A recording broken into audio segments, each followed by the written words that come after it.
তার বাইরে তার আর কোনো লাইফ নেই। তোমার ভাবনার সাথে অমিল ঘটলে কি আমি অচেনা হয়ে যাবো রাই? আমার এই অন্যরকম চিন্তাটা তোমার ভালো লাগছে না? ভালো মন্দ জানি না, অন্যরকম লাগছে।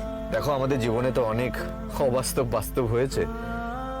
অসংখ্য অদ্ভুতের মধ্যে আমরা নিজেদেরকে খুঁজে পেয়েছি। মাঝে মাঝে মনে হতো ওই গোটাগুটি অবাস্তব জীবনের মধ্যে আমি বাঁচছি।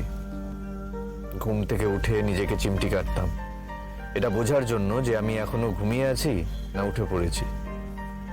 এই তোমাকে দেখলাম খুব কাছে, তারপর নিজেকে দেখলাম একটা হাহাকারের মধ্যে একা দাঁড়িয়ে আছি আমি। আজ না হয় তোমার চোখে যেটা অবাস্তব মনে হচ্ছে সেটাকে বাস্তব করে তোলার চেষ্টা করি।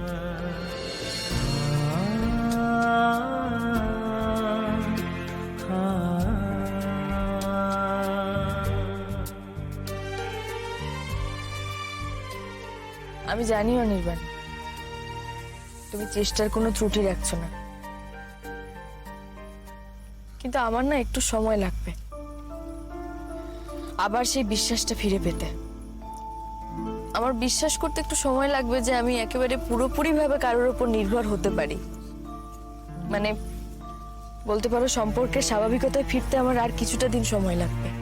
লাগুক সময়, আমরা তো কেউ পালিয়ে যাচ্ছি না, শুধু একে অপরের হাতটা শক্ত করে ধরে রাখছি।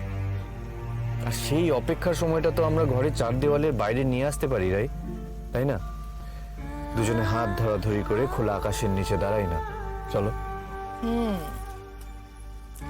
খোলা আকাশের নিচে ওই আকাশের বিশালত্বে আমাদের সমস্যাগুলো খুব ছোট লাগতে থাকে, আবার সেই সমস্যাগুলোই যখন ঘরের মধ্যে পড়ে তখন বিরাট বিষহরীর মতো ফনা তুলে থাকে।